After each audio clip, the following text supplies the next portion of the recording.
Change is almost never easy at a public radio station. Remember the protests in front of WYPR on Charles Street when Mark Steiner was fired in 2008? Or how about the controversy and board member resignations following the ouster of Stephen Yasko as general manager at WTMD in 2015? By those standards, the reaction to the sweeping programming and personnel changes that went into effect October 2nd at Morgan State University's WEAA might not seem all that contentious, but deep-seated conflicts about the direction of the station have become public in recent weeks with the on-air resignation September 22 of Sean Yoes, host of First Edition, over the shift in direction. The changes have been a topic of discussion on social media since May, when The Sun first reported that longtime talk show host Mark Steiner would be dropped by the station as of July 31st, and that some of the community producers might lose their shows in the shuffle to a new program lineup. James Big Jim Staten, host of a Thursday Night Blues show, publicly resigned in August after 32 years of being affiliated with WEAA.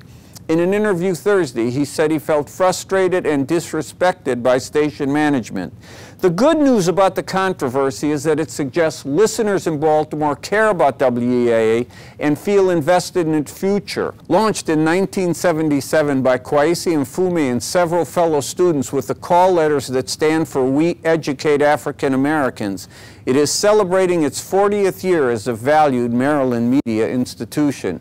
In this period of great demographic change and racial conflict, WEAA's role in the community might be more important than ever. It certainly felt that way listening to some of the talk shows following the death of Freddie Gray in 2015. But what exactly is that role? That question is at the heart of this controversy. Is it for WEAA to be a news talk radio platform staffed by professionals with a focus on African American life, or is it to be a learning laboratory for student broadcasters, a training ground that will prepare them for jobs when they graduate in the new digital and global world of journalism and media? This is the question at the heart of this debate. The piece I've got running in The Sun this Sunday talks to Kwesi Mfume, the former U.S. Congressman and President and CEO of the NAACP. He wrote the original petition to get the FCC to give Morgan State this license. Nobody has more authority on this issue, I think, and a sense of the founder's intent, since he's one of them, than Mfume. He says, first and foremost, this has to be a learning lab for students, a place where they can get these job skills.